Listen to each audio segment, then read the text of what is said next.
Boa noite, o meu nome é Diego Lucas, tenho 20 anos e acompanho o canal há cerca de um ano. Aproveito a oportunidade para mandar um abraço para você e para todos os inscritos do canal, e em especial a Leiriel Campos dos Anjos, a Johanne Cristina e a Cláudia.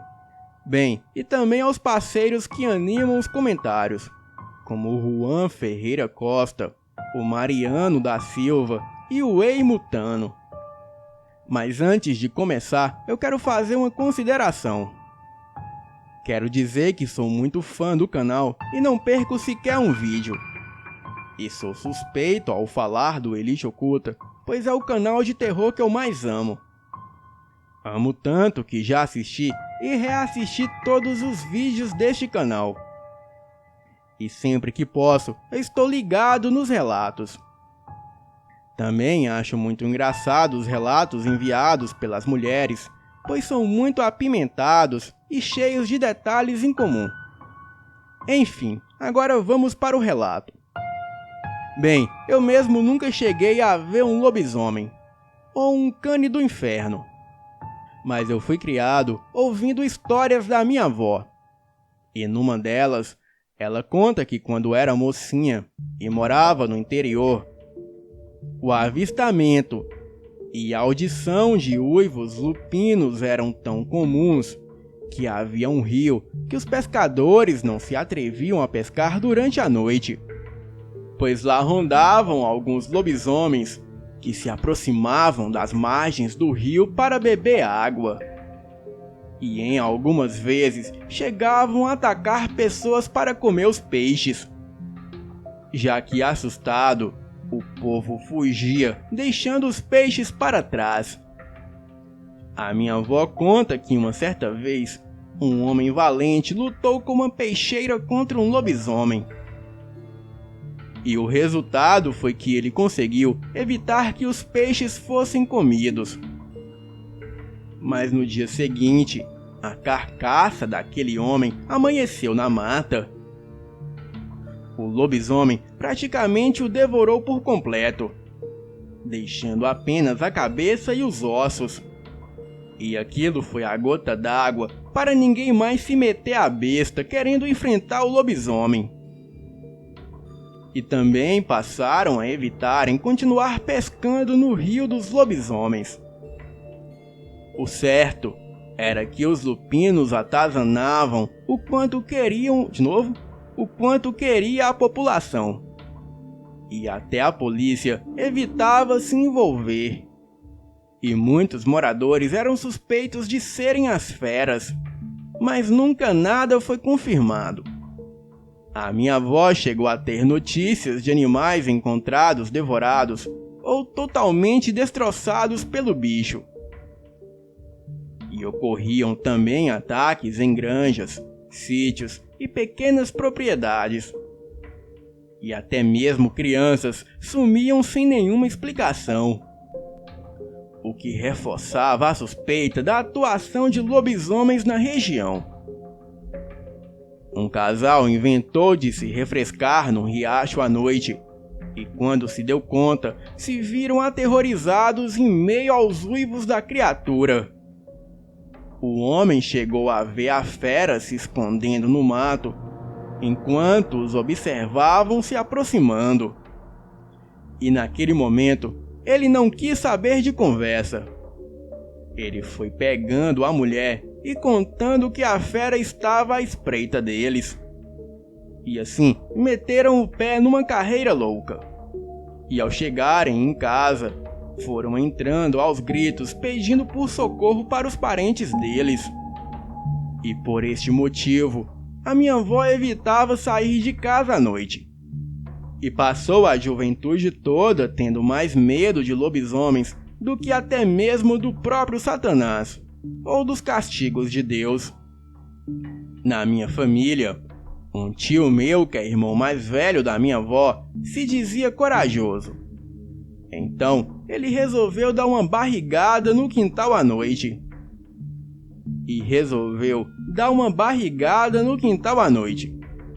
E quando o povo menos esperou, ele adentrou a casa aterrorizado. E assim, já trancando a porta da cozinha.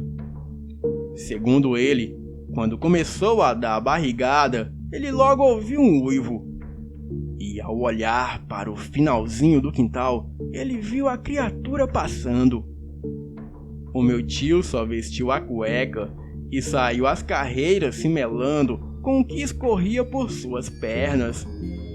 Bem, depois do ocorrido, isso virou molecagem, mas no momento foi muito desesperador.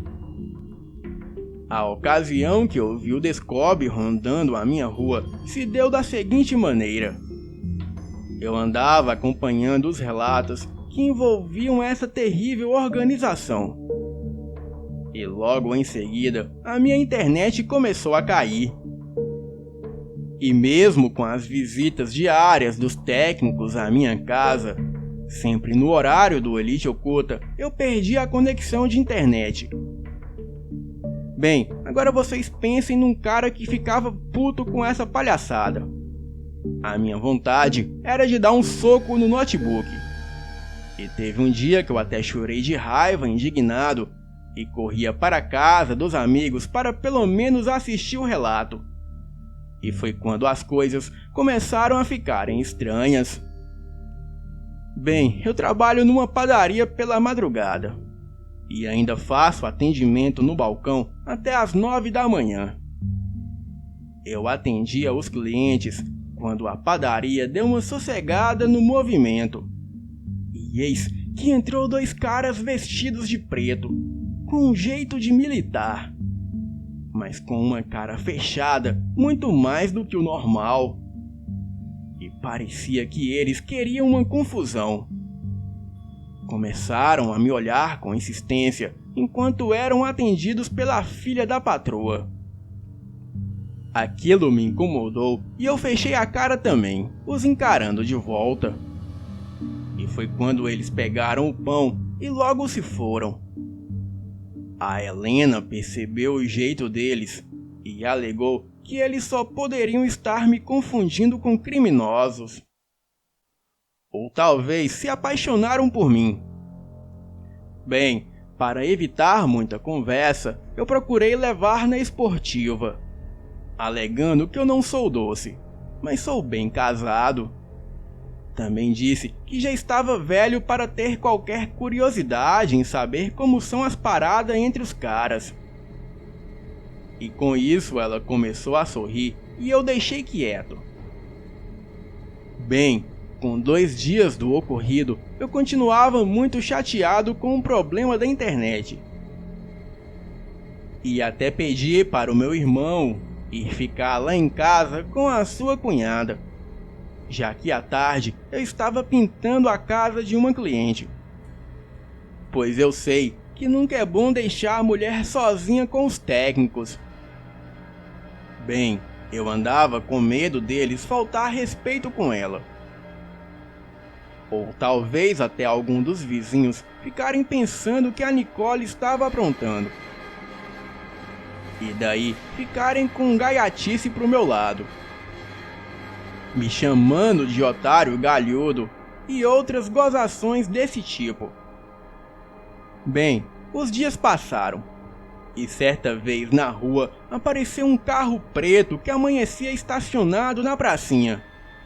E ali passava o dia todo, e só sumindo no avanço da noite.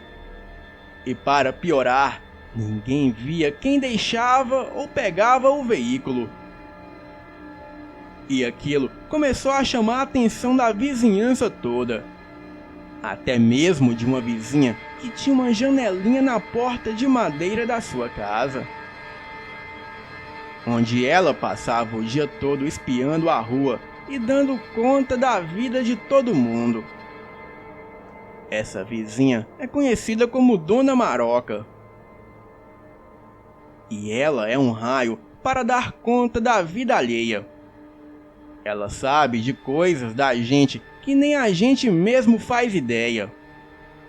Mas ainda assim, eu sempre procuro fazer favores para ela. Afinal, ela já é idosa. E por causa da doença que se espalhou pelo mundo, eu tenho medo de perder os meus vizinhos. O mais estranho era que nem ela, que amanhecia e anoitecia de olho na rua, sabia quem era o proprietário daquele estranho veículo preto, de vidros escuros. E como se não bastasse, alguns invasores se apossaram de uma enorme propriedade abandonada, decidindo fundar uma vila. O local passou a ser muito movimentado, com pessoas capinando, demarcando seus lotes e construindo casas. E durante o dia era uma danação, mas à noite era tudo muito tranquilo. Tranquilo até que apareceu um corpo de um jovem desconhecido, completamente despido. Ele foi alvejado com um tiro no peito e outro na cabeça. Bem, o bairro sempre foi calmo. E o mais estranho foi que ninguém havia ouvido os barulhos dos tiros, ou qualquer movimento estranho. 2 dias depois, o corpo de mais um homem na mesma condição foi encontrado. E diferente do primeiro corpo, e desta vez o cadáver foi recolhido por um veículo preto e em comum ao veículo do IML. Diante disso, a vizinhança começou a levantar suspeitas que o veículo que passava o dia todo na pracinha em nossa rua tinha alguma coisa a ver com as execuções. E o medo começou a tomar conta de todos. E eu, por conhecer a atuação do Descob, graças ao Elite Oculta, eram de lobisomens que foram eliminados pelo Departamento Secreto de Contenção Obscura. Tudo fazia sentido, pois até a reportagem que esteve no primeiro caso do corpo encontrado não noticiou nada. Embora chegou a gravar alguns depoimentos e filmou o corpo, o trabalho da polícia, dos peritos e o recolhimento do corpo pelo veículo do necrotério. Bem, aquilo foi esquisito. E todos nós esperando a reportagem que fizeram na invasão, e nada. Certa vez, vários vizinhos começaram a vigiar o veículo deixado na praça, na esperança de ver o proprietário. E mesmo assim, ninguém flagrava o momento que o carro era deixado ou retirado, e nem mesmo a dona Maroca, que não tirava os olhos do movimento da rua. Ela não conseguia flagrar nada. Ela chegou a se encher de café, mas no instante que foi no banheiro e regressou para o posto, o carro já havia desaparecido. E foi quando eu resolvi investigar essa história. Peguei um pedaço de papelão e decidi deixar um recado para o proprietário do carro. Escrevi que sabia quem era ele, e que na nossa rua, ou redondezas, não havia nenhum lobisomem. Deixei o recado no para-brisa, preso na pazinha que limpa o vidro em caso de chuva. E mesmo sob protestos da minha esposa e comentários de alguns amigos que repetiam que eu era louco. E naquela noite, por volta das 2 da madrugada, a dona Maroca viu pela primeira vez quem eram os proprietários do veículo. Ela me contou que eram 2 homens vestidos de preto, que usavam luvas, roupas militares escuras e até capuz militar. A dona Maroca os viu pegando o recado que eu deixei. Ela os viu lendo e conversando enquanto olhavam ao redor. E foi quando um deles jogou a luz de uma lanterna muito forte na cara dela. E naquele momento a dona Maroca ficou tão apavorada e surpresa que tratou de fechar a janelinha da porta. Ela contou que pensou que morreria do coração. ou que eles iriam matá-la por ela ter visto além do que devia. E como se não bastasse, como um aviso de intimidação, eles passaram com o veículo bem devagar na porta dela, voltando a iluminar sua casa com a forte lanterna. Ela viu a luz antes jogada no seu rosto, iluminando o telhado. No dia seguinte, ela estava tão nervosa que nem quis saber de ficar espiando a rua. E os vizinhos até estranharam o fato, achando que ela estava doente. Mas ela saiu pela vizinhança contando tudo o que aconteceu. Bem, só foi aquele carro sair da nossa rua para a minha internet voltar a funcionar. Porém, eu tive uma surpresa. Certo dia, estava atendendo o balcão da padaria, quando os dois homens de preto que estiveram na padaria me encarando, os quais acredito eu serem agentes do Descob, adentraram a padaria e me olharam do mesmo jeito esquisito e intimidador. Fizeram os pedidos, pagaram, e depois um deles colocou os pedidos no balcão. Só então disse que eu poderia ficar com o lanche como uma retribuição pelo aviso que deixei para eles. Confesso que eu gelei. Fiquei com tanto medo que não disse nada. E só fiquei me tremendo enquanto eles saíam sem nem olhar para trás. Tenho certeza que aqueles caras eram agentes do Descob. Mas passado o susto, eu fiquei chateado comigo mesmo por ter caído na pressão psicológica que aqueles malditos agentes me deram. Me senti um idiota por nem tê-los confrontado. Contudo, acredito que a surpresa foi o que mais me aterrorizou. Ainda assim, eu continuo levando a minha vida de boa. E deixo claro que odeio o Descob. E se tiver uma próxima vez, eu vou confrontá-los. Pois a morte é o caminho de todos nós. E um homem não pode se intimidar com ela. Inclusive, eu já contei para todos que me conhecem que se acontecer alguma coisa comigo, com certeza foi o Descob. Obrigado pela oportunidade e boa noite.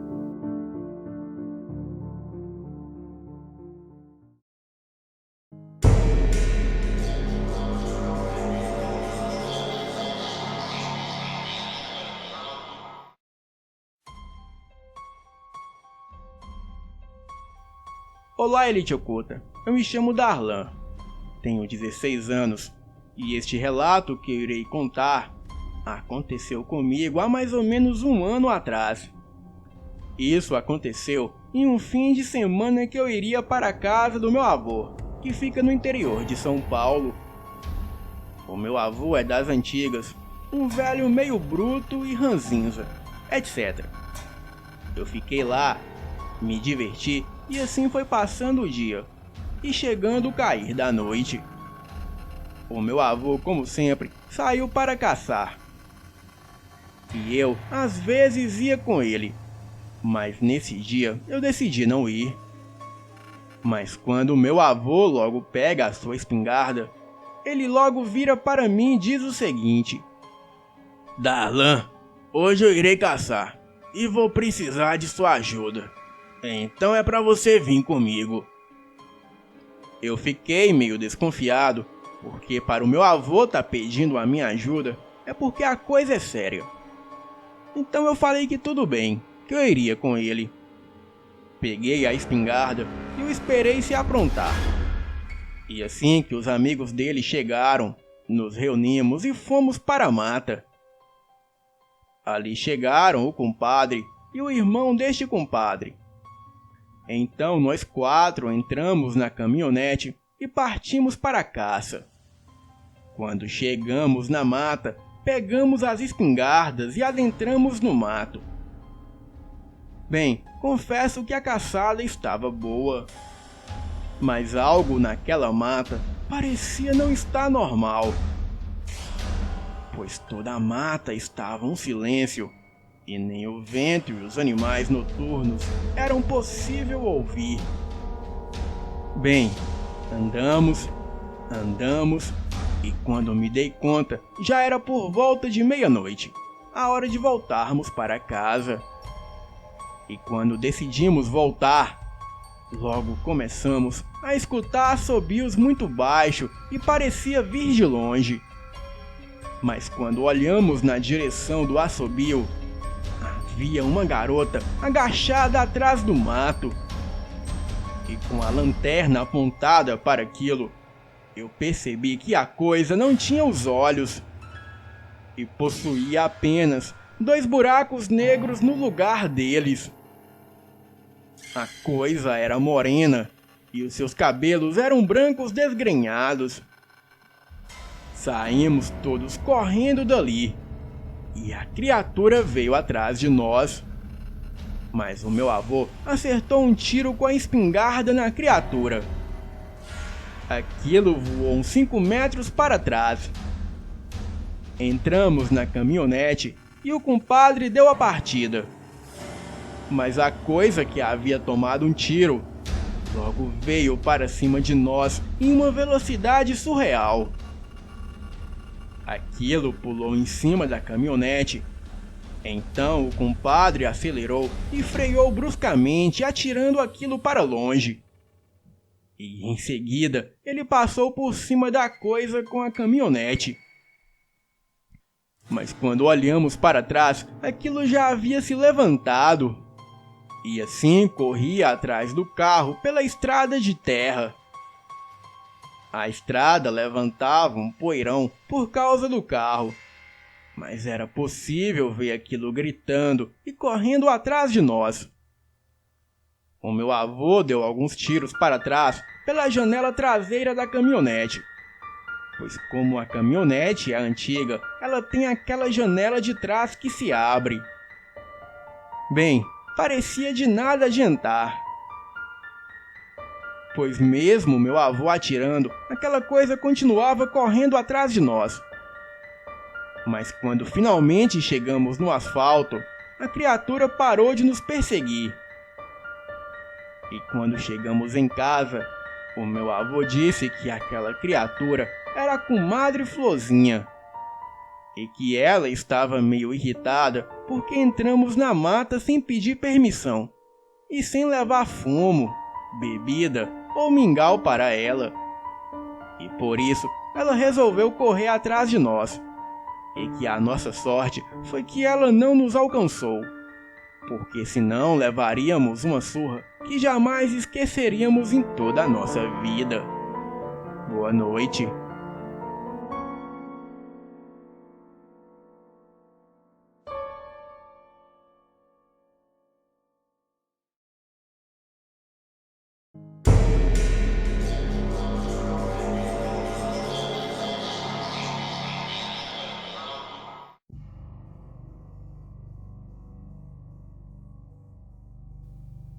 O que vou relatar aqui aconteceu na minha cidade, Piatã, na Bahia, e o ano era de 2019. Estava eu arrumando as minhas coisas para ir para a aula. E foi quando a minha mãe veio até mim assustada e me perguntou se eu tinha escutado uns barulhos de correria e passos pesados em volta da casa na noite passada. Eu disse que não, e nem liguei para isso. Bem, eu estudava à tarde, e quando cheguei da aula fiquei jogando Free Fire com alguns amigos, e as horas foram passando. Então, resolvemos dar um rolê na rua, e saímos por volta de 8 horas da noite. E quando foi por volta das 10 horas da noite, decidimos retornar. Bem, havia 2 caminhos para chegar em casa. Um deles era uma estrada de terra sem nenhuma iluminação, só que era mais rápido. Já o outro era um pouco mais longo, porém tinha iluminação do poste. Bem, eu dei preferência pelo mais rápido, mas algo me dizia para não passar por ali. Então, depois de muito pensar, eu resolvi de fato passar pelo caminho mais longo, pois afinal ele era iluminado. E quando eu estava chegando na rua da minha casa, eu percebi que ao longe, aonde no local o poste não tinha iluminação, eu notei que ali parado havia um enorme cão negro dos olhos de fogo, olhando para mim. Naquele momento me veio à memória de quando fui a um acampamento de escola e acabei topando com um lobisomem. Mas isso eu trago em um outro relato.